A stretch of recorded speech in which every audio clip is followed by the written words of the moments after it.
This morning we have a very special guest in studio. His name is Warren Friesen. Good morning, Warren. Hey, Ty. I feel like I haven't talked to you in a long time. It's been a bunch of days, months, years, perhaps. Probably the last time was when you sang the anthem at the Flyers game was the last time I talked to you. Oh, that's right. Welcome back to Radioland. Thank you. I appreciate it. I'm glad I get to talk to you today. This is exciting. How long have you been back since July your Flyers 8th, days? I'm going on. I'm going to be working here a month on August 8th, so I'm still a rookie. I'm still new. still new at all this. And you say the equipment has changed, so that's a learning curve. Eh? Everything is drastically different. Boy. It's amazing how it changes in 4 years. I'm sure you noticed the same thing in music. But Yeah. you're here because you wrote a new song. I did. I've put out actually 3 new tunes in the last 3 or 4 months, so it's been kind of cool. But I'm really thrilled about this latest one. So you've been focusing on the music a little bit lately. Is that something that you've been focusing on? You know, when you retire, and you work half time or whatever, you got to fill your time out with something to prevent yourself from going a little nuts. Yeah, you really do. It does. Yeah, so it's good. Okay, so the newest one is called "A Promise of Better Days." Right. Right. Let's get into what that song is about. Where'd the title come from? Man, I would like to say that I'm insanely intentional in terms of my songwriting style, but I'm not. Sometimes inspiration will strike in terms of I want to address that theme, that topic, that idea. Hits you in the car or whatever. But for the most part, Ty, I will tinker in my studio with my keyboard and get some chord progressions going, and I will start humming a melody. And I will almost speak gibberish. It's hilarious. If you would see me writing songs in my studio and you're a fly on the wall, you would probably want to phone 911 because it sounds a little bit strange. I'll hum the melody, I'll speak gibberish, and out of that comes a few lines of actual words, and a song takes off and is born. So it's and A Promise of Better Days was kind of that. Gibberish first. I like that. Hey, you know what? And so to you, the first thing is the melody and the chord progression, and then the melody, and then the lyrics come after. Exactly. Yeah. So where did these lyrics come from as you were doing, as you got the chord progression and as you got the melody?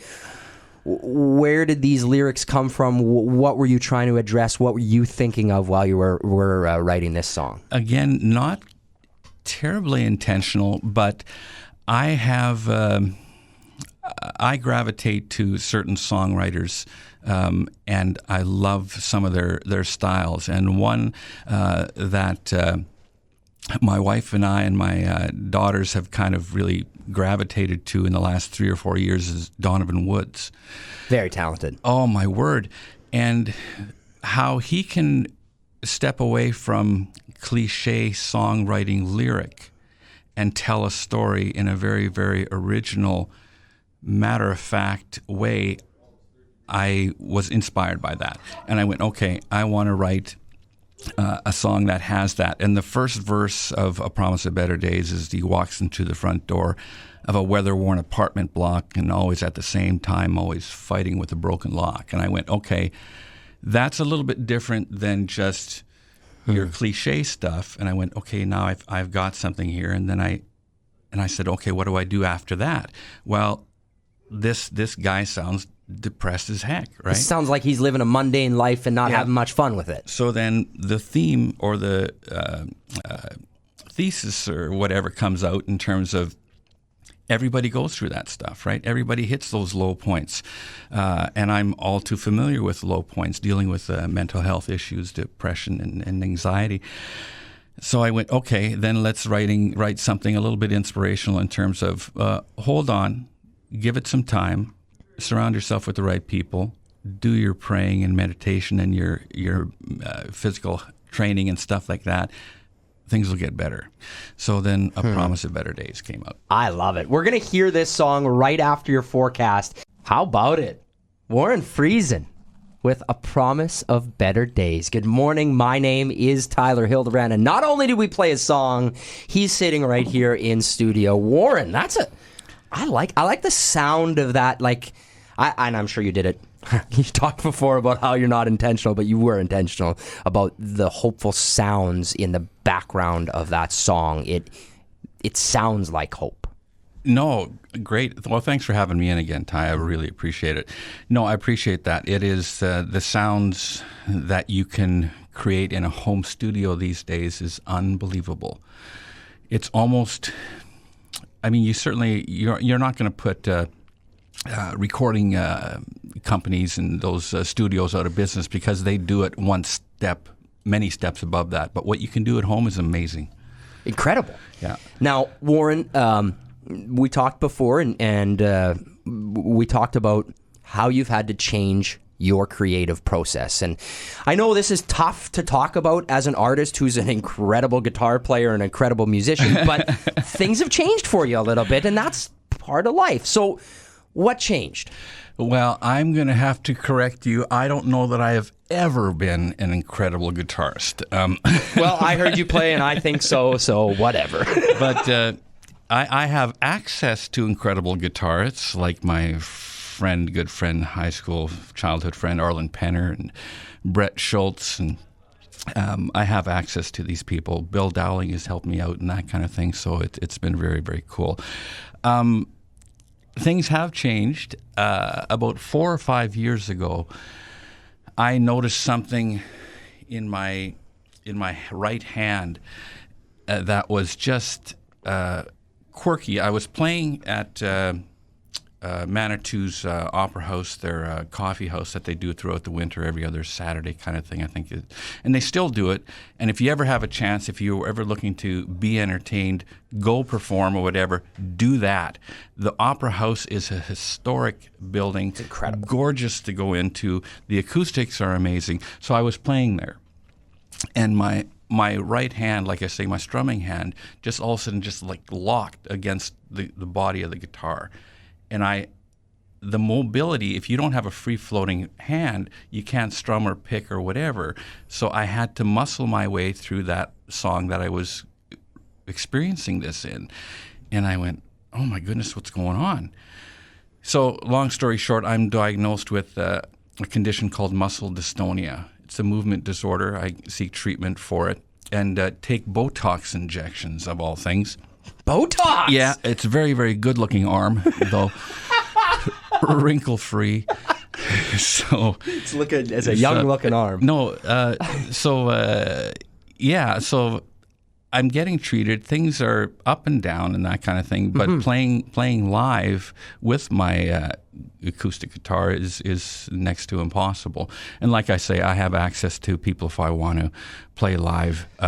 I have access to wonderful musicians to do that. So I went, okay, but how am I going to songwrite? How am I going to do this? So I'm getting long-winded here on you, but no, you're good. I have, like I say, a home studio, a room, which I have Apple product keyboards, Apple computer that has a recording software called Logic Pro X. Yep. It is an industry standard product, and what the software that I can bring into Logic allows me to create very realistic sounding guitar sounds, and I can program in with keyboard, so I'm playing it, but not necessarily strumming in real time, right? So I'm creating these chord progressions, picking and choosing sounds and that kind of thing. And I'm giving my secret away here, but your average listener probably wouldn't be able to distinguish whether that was a live acoustic guitar or not. A professional guitarist might go, they know. They know, yep. Right? So once again, I was thankful. I said, Lord, thank you. I can create still, even though I have this condition. It's been humbling. I hate it, but it allows me to create something that I feel relatively proud of. So. I get that you hate it. As a musician, you feel like you should touch the guitar and you should play the guitar. But to me, that story inspires hope for those who have a music bone in their body and maybe they're not good at playing guitar. Like maybe you physically can't. But there is a possibility if you have that music bone in your body, there is a way for you to make music. I don't know. To me, it inspires hope, Warren. Yeah, no, I appreciate that. And I try to look at it from that angle. And hopefully my musician friends will go easy on me.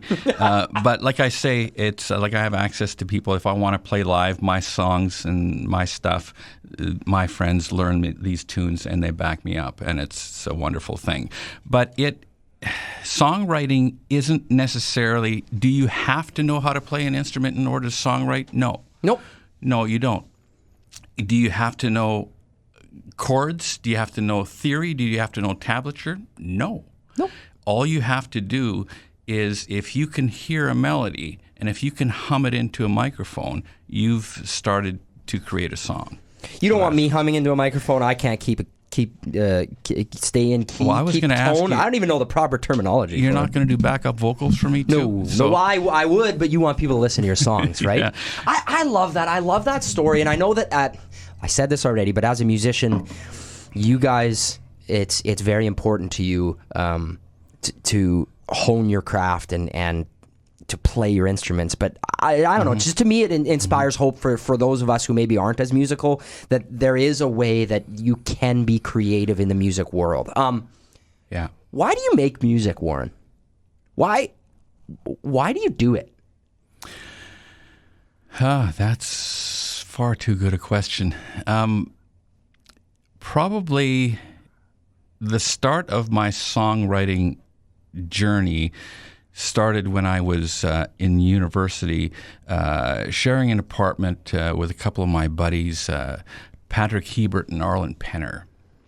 And these guys played guitar really, really well and had some really simple recording equipment in our apartment. And I started doing the vocals for some of their soundtracks and stuff like that. And I found I had a bit of a knack to hear a melody, write some lyrics, and create a song. And that's kind of where it started for me. It was almost a bit of a stress reliever in between university classes and that kind of thing, where you come home and I've had enough of books and reading and that kind of thing, and I want to do something relaxing. And it was extremely relaxing to do that. And I played some of my stuff, songs that we wrote in that apartment with my sister, and she was just embarking on getting married. She said, "Would you sing and write a song and sing it at my wedding?" And I had never sung publicly before, or in public in front of people before, which is what public means, by the way, if you are looking. I am a wealth of knowledge. So she says, can you write a song and sing it at our wedding? I said, you want for me to perform live in front of people, to do that at your wedding? You've always been a little nuts as my sister, but this is over the top. So I said, yeah, sure. If you want to take that risk, I'll do that. And so I wrote, sorry, Heather, but probably one of the most cheesiest, cliche-ridden love songs ever. But like anything else, your songwriting or anything else that you're practicing in your craft and you're doing it over and over and over, you get better at it. Mm-hmm. So I had to get some of the cheesy stuff out of the way at the beginning. Sorry, Heather. It's a lot less cheesy now. A Promise of Better Days, Warren Friesen's new song, is out. Where can we hear it? Where do we go? Songwriters these days and people putting out music have access to distribution companies online. So I have it up on Spotify, Apple Music, Amazon, YouTube. Anywhere that you want to search it up, you'll come across it, and maybe too often, but stream it as often as you possibly can so I can get that 50-cent dividend. That would be great. Yeah, Warren needs it. He's not going to eat if he doesn't get it. And another way you can listen to it is right here. All you have to do is call us and request it. We're getting it put into the song library. If you ever want to hear it, text the text line. 204-331-2266. Okay, Warren, I guess we got to stop talking at some point. Thank you for coming in. May I say one appreciate more thing? As many as you Please want. and thank you.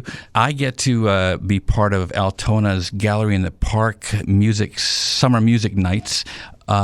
August 15th, starting at 7, and I have some special people backing me up for the concert. Joe Curtis, a guitarist from Winnipeg, as well as Brett Schultz, an Altona guy, grew up in Altona, lives in Winnipeg, a fabulous musician in his own right. Songwriter, look his stuff up if you can, but they'll be joining me and helping me play through my songs and some covers and stuff like that. So August 15th, I'd be remiss, I get to do a duet or two with my wife, Robin. We record a few songs here and there and throw it up on social media. So she'll be joining me for one of the tunes. And so looking forward to August the 15th, 7 p.m., Altona's Gallery in the Park Summer Music Nights. Thank you so much, Warren. I really appreciate it.